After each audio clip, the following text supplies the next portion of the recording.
Smart Business. Smart listeners, dalam berbisnis ketika punya sebuah produk, gak cuma Anda para pebisnis, tapi juga Anda para sales dan marketing begitu ya. Ketika punya produk, kadang-kadang ada keraguan bahwa ini bisa gak sih benar-benar diterima oleh masyarakat.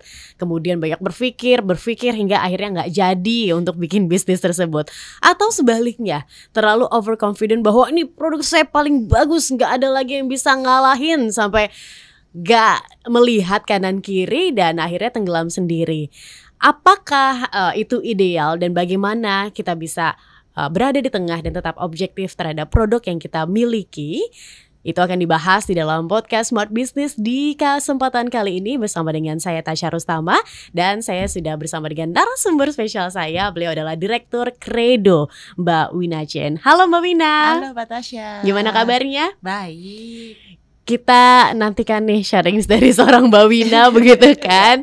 Karena punya sebuah perusahaan Credo Smart Listeners, ini bisnis konveksi ya Mbak? Betul, bisnis konveksi Mbak. Oke, udah dari tahun berapa kalau boleh cerita sedikit? Kakak saya dan saya mulai itu sekitar di tahun 2019, 2018 gitu, sekitar itu. Oke, pas sebelum Covid. Sebelum Covid. Wow, iya, sebelum Covid ya. Betul. Baru mulai tapi langsung dihantam nih kan. Ini gimana ceritanya? Kenapa akhirnya memutuskan untuk buat ini? Oke, jadi sebetulnya kakek saya juga pemain garment. Oke. Kakek saya itu dulu punya pabrik celana dalam laki-laki. Mereknya Lion kalau nggak salah. Tapi pas ayah saya kan 3 dari 10 bersaudara. Dia buka usaha sendiri, kita buka supplier barang-barang mesin jahit. Jadi kita supply seperti jarum mesin jahit, supply seperti gunting, pisau gitu-gitu ke pabrik garment. Karena memang sehari-hari kita visitnya ke pabrik garment, jadi memang udah sering lihat pabrik garment. Jadi makanya kita memutuskan untuk diversifikasi bisnis. Iya, jadi kita diversifikasi yang masih related. Jadi kan kita bisa supply ke produksi sendiri gitu. Makanya kita bukalah produksinya. Oke, gitu. Apa yang akhirnya membuat Mbak Wina dan juga saudara kakak Kakak, itu yakin bahwa produk saya ini mampu nih bersaing di industri konveksi yang cukup ramai tadi pernah kita bahas. Iya, kadang-kadang kita pas awal melangkah sih nggak pernah yakin ya. Namanya baru mulai bisnis pasti ada keraguan, itu pasti ada. Tapi ya di tes marketnya, apakah ada PO keluar? Kalau ada PO keluar artinya diterima market. Kalau PO-nya gak keluar, mau pede gak pede, kita gak ada PO gitu ya. Jadi menurut saya sih tes market, coba aja masuk marketnya, lihat dapetnya ada demand-nya. Kalau sampai kamu udah punya satu produk nih, kamu nggak yakin apakah mau jalan apa enggak, tes the market, kira-kira market terima nggak? Ada yang mau keluar uang nggak untuk barang kamu gitu? I see. Berarti harus ada action dulu ya Mbak? Menurut saya sih harus ada action. Nah itu tergantung kemampuan masing-masing, mau actionnya seberapa besar, tes the marketnya. Kalau masih kecil, coba aja kecil-kecilan. Kalau besar, coba besar-besaran gitu.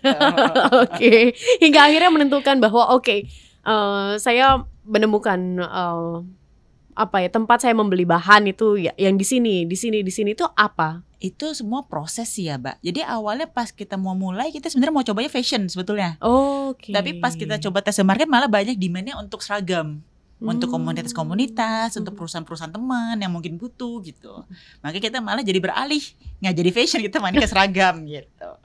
Seragam di sini lebih spesifik customize gitu atau seperti customize. Kita buatnya customize, tergantung mau desain seperti apapun kita bisa.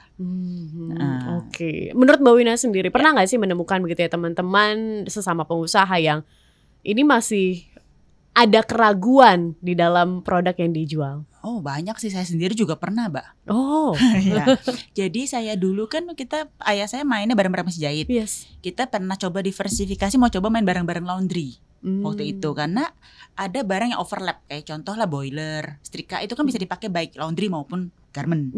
Jadi kita pernah mau coba jual barang-barang laundry nih, kayak lumayan juga nih usaha laundry gitu kan. Kita sempat mau impor yang kayak mesin laundry yang besar, yang buat industri gitu. Tapi ada keraguan, kayaknya aku belum bisa main ke sini gitu. Dan juga memang kita sampai sempat coba buka pameran segala. ikut pameran, ikut buka booth gitu. Tapi ternyata setelah kita coba kayaknya kita nggak bisa main ke sini, bukan kita gitu. Ya itu keraguan yang akhirnya kita decide, wah resikonya lebih besar daripada demand-nya. Jadi kayaknya udah kita nggak jadi gitu. Oke, berapa lama akhirnya memutuskan bahwa oke, ini bukan bidang yang mungkin setahun kali ya. Kayak kita ada sempat coba impor barang-barang laundry, juga sempat ada jual juga ke laundry. Contohnya ke Five Asek kita ada jual gitu. Jadi bilang nggak main juga masih ada main, tapi akhirnya bukan core-nya, kayak mesin cucinya, dry pengeringnya gitu kita nggak main. Cuma sampingan aja ibaratnya. Iya, yang komplementari. Tapi alhasil kita juga decide kita nggak fokusin ke sini. Karena kita fokusin ke konveksi ini, ke seragam. Oh, I see. Berarti kalau mau tahu dan ngetes sebenarnya barang kita diterima apa enggak sih begitu ya sama market ya? Cobain Betul. Begitu ya. Nggak ada yang bisa tahu, mau kamu buat business plan, kamu mau forecast apa segala macam ya cobain marketnya.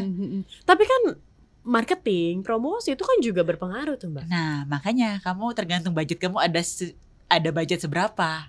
Kalau budget kamu kecil ya kamu cobain kecil-kecilan. Misalkan lewat temen dulu, marketing kamu coba gitu. Itu kan marketing costnya nggak besar. Atau di komunitas yang kamu aktif, kamu cobain yang kecil-kecilan. Kalau kamu punya budgetnya cukup besar ya kamu bisa cobain lebih besar. Misalnya pakai iklan, pakai apa ya bisa juga. Nah, tapi menurut saya sebelum benar-benar terjun di bisnisnya dicoba dulu.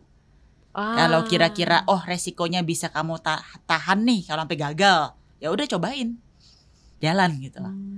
Dengan tahu konsekuensi apa yang akan kamu hadapin kalau sampai ternyata tidak sesuai dengan ekspektasi, dan apakah kamu bisa aman gitu kalau itu tidak sesuai ekspektasi. Oke, baik. Ya kalau misalnya nggak mampu gitu dikira ya jangan jor-joran begitu ya. Kadang kan banyak yang merasa bahwa ini marketingnya kurang, ayo kita pinjam ke bank. Ayo kita cari lagi permodalan. Karena kan kadang-kadang ujungnya adalah permodalan begitu ya Mbak Wina. Menurutku permodalan cuma salah satu ya. Nggak cuma permodalan, paling penting marketnya dulu ada apa enggak. Kamu bisa dapetin demand di market itu nggak. Kalau ada jualannya udah aman, duit mah menurutku kalau udah pasti aman dan untung ya siapa yang nggak mau invest di kamu gitu. Bener sih. Tinggal bilang saya butuh segini pasti aku bisa balikin karena demandku udah ada, ya aman itu.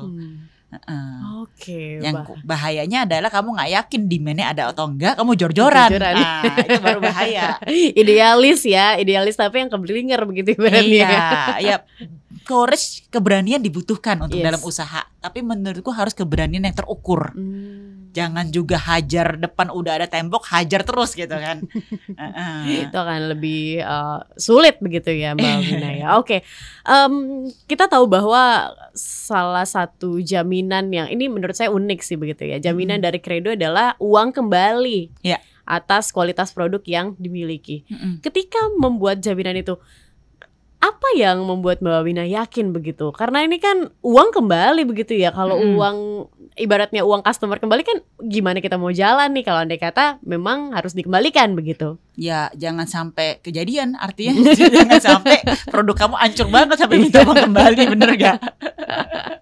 Tapi apa yang melandasi keyakinan itu Mbak Wina? Iya, jadi kan kita memang pas lagi buat udah ada kesepakatan spesifikasi seperti apa, kita udah buat sampel approvalnya dulu. Jadi memastikan ini barang mau diproduksi seperti ini loh, udah setuju ya, setuju gitu. Baru kita produksi. Jadi so far sih amit-amit so far belum ada kejadian. Tapi memang pernah nggak yang akhirnya cancel? Pernah, nggak apa-apa, nggak masalah, kita PDP balikin gitu.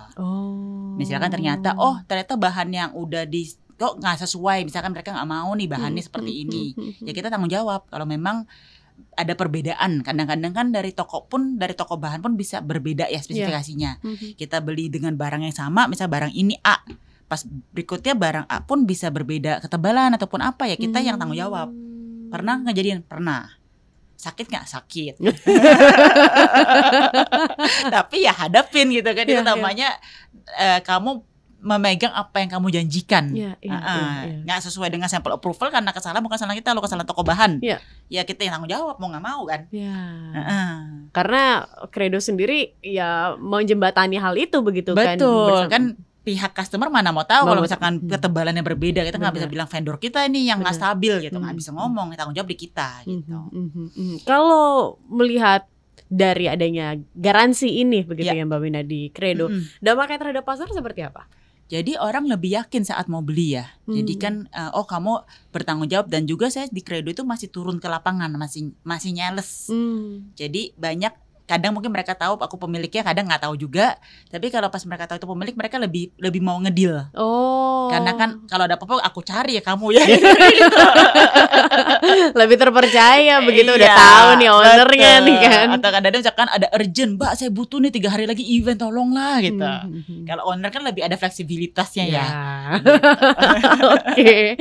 Mbak Win, ada nggak sih tips untuk para pengusaha agar produknya itu bisa lebih menjamin produknya sendiri begitu? Mungkin adakah yang pernah dilakukan oleh Credo yang akhirnya bisa membuat yaitu trust dari customer tuh bisa terbangun? Ya mungkin dari segi QC-nya kamu harus tingkatkan.